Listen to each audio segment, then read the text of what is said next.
Hai, balik lagi sama aku di edisi Citos, cerita mitos.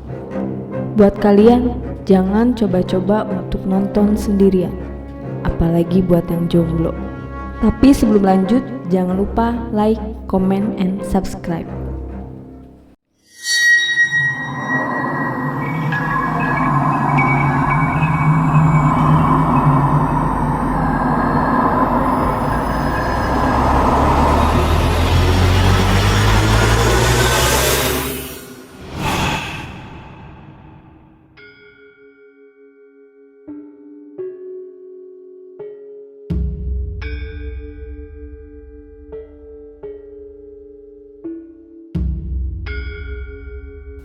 Hai Sobat Citos, kali ini aku mau bawain cerita horor yang diambil dari akun Twitter Anastasia.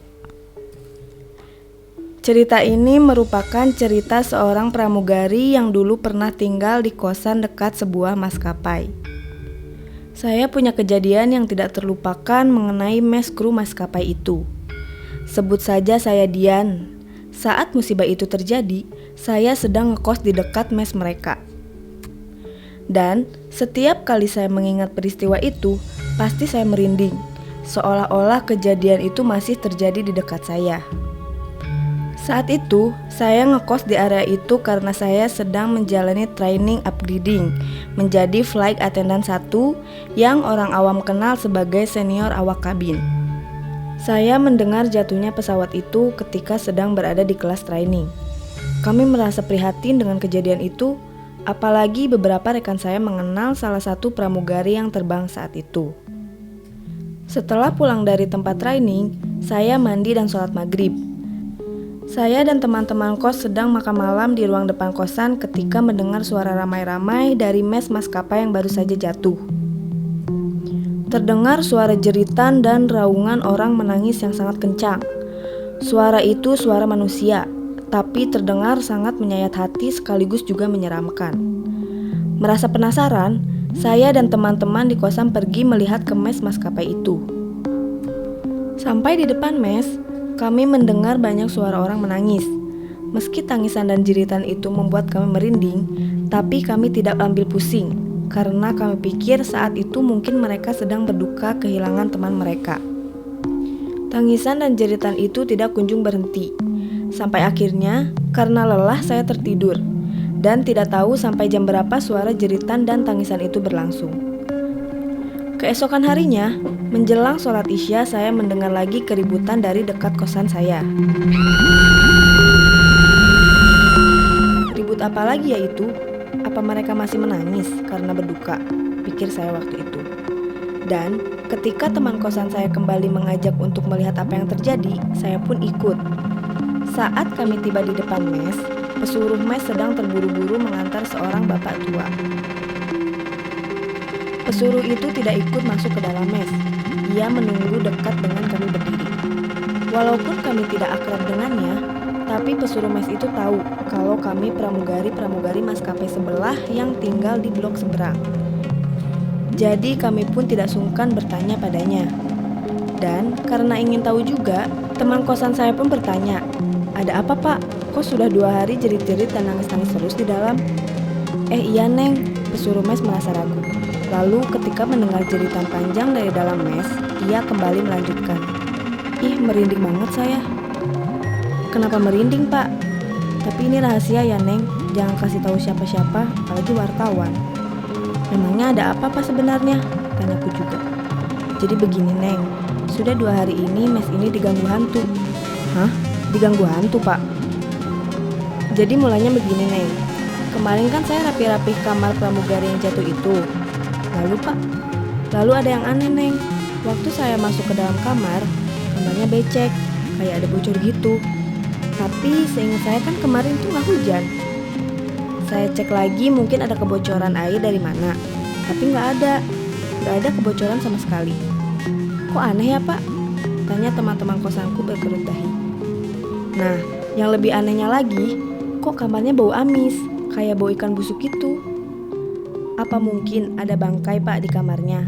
tanyaku menduga-duga. Saya mah sudah cari ke seluruh kamar, nggak ada neng, bersih. Di loteng mungkin pak, temanku ikut memberi dugaan. Ya nggak mungkin atuh Neng, orang keciumnya kuat di kamar kok. Dan oh iya satu lagi, yang buat saya yakin mes ini diganggu hantu, dari kamar sehabis maghrib, mbak-mbak pramugari yang ada di mes mulai jerit-jerit, nangis minta tolong. Kesurupan begitu pak? Iya kesurupan Neng, pada teriak minta tolong. Nah kan saya jadi takut Neng. Makanya pas hari ini begitu lagi, saya langsung saja manggil Mbak Slamet, orang pintar dekat sini. Orang yang tadi itu orang pintar pak? Iya Neng. Kok gak ditemenin orang pinternya pak? Tanyaku heran. Iya Neng, saya masuk ke dalam dulu ya. Tadi tuh saya mau ngerokok sebentar, tapi lupa karena ngobrol sama Neng berempat. Saya dan teman-teman tetap berdiri menunggu. Entah apa yang kami tunggu, mungkin menunggu suara-suara jeritan itu berhenti. Dan akhirnya benar berhenti juga suara-suara itu. Tidak lama kemudian, penjaga mes keluar bersama orang pintar yang dipanggilnya. Bapak tua itu pamit dan kami kembali menghampiri penjaga mes yang sedang menyulut sebatang rokok. Bagaimana pak, sudah aman? Alhamdulillah sudah Neng.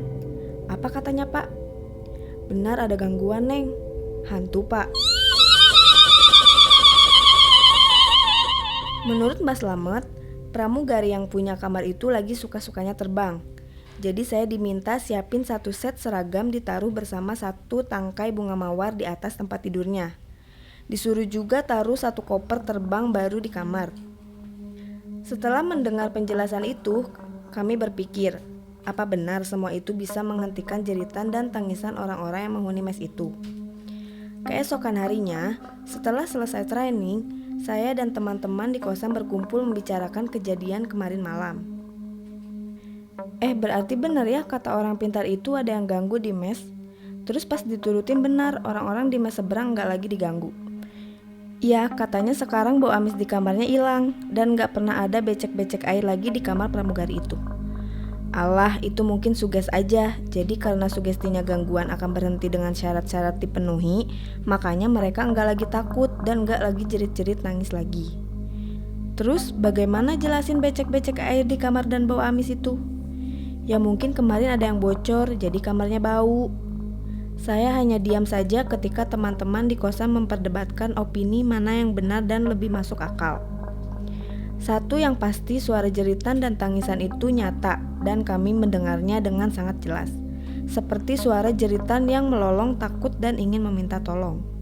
Dan yang membuat saya tidak bisa melupakan kejadian ini, pernah suatu hari ketika maskapai itu dinyatakan bangkrut dan mes itu ditinggalkan begitu saja, di suatu malam saya hendak pulang ke kosan dan melewati depan mes itu. Saya melihat dari belakang, sosok pramugari berambut pendek, menggunakan seragam maskapai itu sedang menggeret koper masuk ke dalam mes bekas maskapai itu. Seketika bulu kuduk saya merinding dan saya buru-buru pergi dari situ.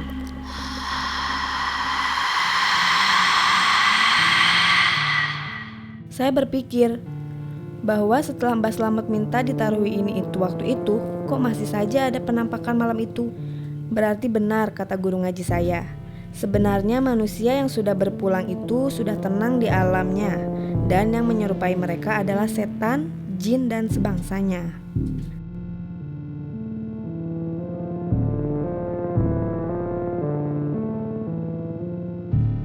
Sekian kisah nyata yang diambil dari akun Twitter Anastasia. Jangan lupa untuk like, comment, and subscribe.